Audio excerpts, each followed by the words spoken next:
আমাদের বাংলাদেশের সবথেকে সুন্দর বাণিজ্য মেলা। ভিডিওটি তোমাদের অবশ্যই ভালো লাগবে। গাইস, আজকে আমি তোমাদেরকে দেখাবো আমাদের কুমিল্লার বাণিজ্য মেলা। তার আগে আমি তোমাদের একটু রাস্তাটা দেখিয়ে নিই। তার কিছুক্ষণ পরে আমি বাণিজ্য মেলায় চলে আসলাম। আর এখানে এসে যা দেখতে পেলাম, এত পরিমাণ মানুষ, আমি তো বেশ চিন্তায় পড়ে গেলাম। কেননা আমি কি ঢুকতে পারবো সেখানে? কিন্তু না, সাহস করে টিকিটটা কেটেই নিলাম। তবে তোমরা যাই বলো না কেন, বাণিজ্য মেলার গেটটা খুব সুন্দর হয়েছে। আর এখানে তো বেচাকেনি দুমদারিকা চলছে। কিন্তু কি বলতো, ওদের এখানকার মালামালগুলো ভীষণ দামি ছিল। তবে ওরা হরেক রকমের ইলেকট্রনিক্স মালামাল নিয়ে এসেছে। বন্ধুরা, দোকান কিন্তু একটা নয়, এমন হাজার হাজার দোকান চলে এসেছে আমাদের বাণিজ্য মেলাতে। আর এই যে দেখছো ফ্রাইফ্যান গুলো, আমি মূলত গিয়েছিলাম এই ফ্রাইফ্যান গুলো কেনার জন্য। কিন্তু ওদের যা দাম না বন্ধুরা, কিনবো কি কিনবো না সেই চিন্তায় পড়ে গেছি। তবে ভাগ্য ভালো যে আজকে তোমাদের বদিকে নিয়ে আসি, না হয় আজকে আমার পকেট খালি হয়ে যায়। দেখো বন্ধুরা, একটা চুলোর দাম কত টাকা, এই যে দেখো প্রাইসটা 38,500 টাকা। এখন তোমরাই বলো এটা কি আমাদের দ্বারা সম্ভব কিনা। জানি আমি তোমরা অনেকেই বলবে দাদা তুমি তো একটু কিপটে টাইপের, কিন্তু কি আর করবো বলো তো বন্ধুরা, আমাদের মতো মধ্যবিত্ত পরিবারের একটু হিসাব করেই চলতে হয়। তবে যাই বলো না, অনেকদিন পরে মেলাতে এসে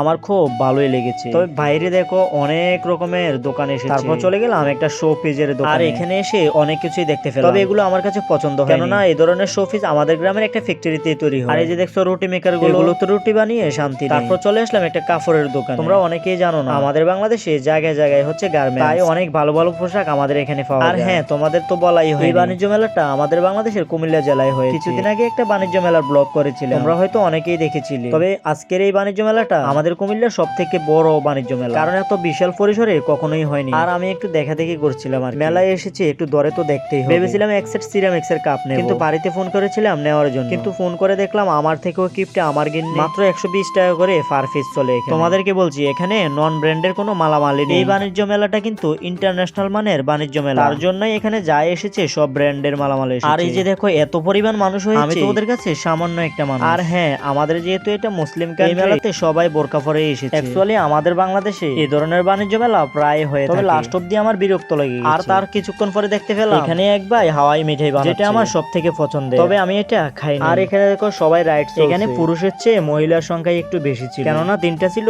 শুক্রবার, তাও আবার ছুটির দিন, তাই সবাই বাসা থেকে ঘুরতে চলে এসেছে। আর এখন দেখাবো তোমাদেরকে ফুড ভ্যালি। এখানে একটা এত বড় বাণিজ্য মেলা আর খাবার আসবে না তা কি করে? ও মা, সে কি? এখানে দেখি সোনার চামচও বিক্রি হচ্ছে। থাক থাক, কিনবো না, যদি আবার চুরি হয়ে যায়। আসো এখন দেখো খাবারগুলো, যেহেতু আমার নিরামিষ চলছে বড়ই আফসোস লাগছে আমি খেতে পারবো, তবে তোমাদেরকে দেখাবো না তা কি করে হয়। এই যে গলদা চিংড়ি, স্যান্ডউইচ, তারপরে বার্গার, সবকিছু মিলিয়ে খাবার দাবার বেশ সুন্দরই করেছে ওরা। যাকগে, আমি আবার এগুলো খাই না, কেউ যদি জোরাজুরি করে তাহলে। এখানে খুব সুন্দর একটা পানির ঝর্ণাও করেছে, আর এটাকে দেখার জন্য হাজার হাজার মানুষ চলে এসেছে। তবে আমি আর বেশিক্ষণ থাকলাম না, কেননা একা একা কি আর ভালো লাগে। ছোটবেলার বন্ধু বান্ধব সবাই এখন বিয়ে করে যার যার মতো আছে। এই তো কয়েকজনের সাথে আবার দেখাও হয়ে গেল। তারপর আমি মেলা থেকে বের হয়ে চলে আসলাম। তবে আমি একটা কাজ করার মতো করে ফেলেছি, সেটা হচ্ছে একটা লটারির টিকিট কিনেছিলাম, কিন্তু এটা যদি লেগে যায় তাহলে এটা আমার ভাগ্যের ব্যাপার। তোমরা যে যাই বলো না কেন, এখানকার প্রথম গেটটা জাস্ট অসাধারণ হয়েছে। তো বন্ধুরা, আমাদের বাংলাদেশের কুমিল্লার বাণিজ্য মেলা আমাদের কাছে কেমন লেগেছে অবশ্যই জানাবে। আমার আবার আসতে একটু লেট হয়ে গিয়েছিল, আর আসার সময় রাতের ভিউটা একটু জাস্ট নিয়ে নিলাম। অবশ্য রাতে অনেক সুন্দরই হয়েছে, তবে রাতের বেলায় অনেক বৃষ্টি হয়েছিল।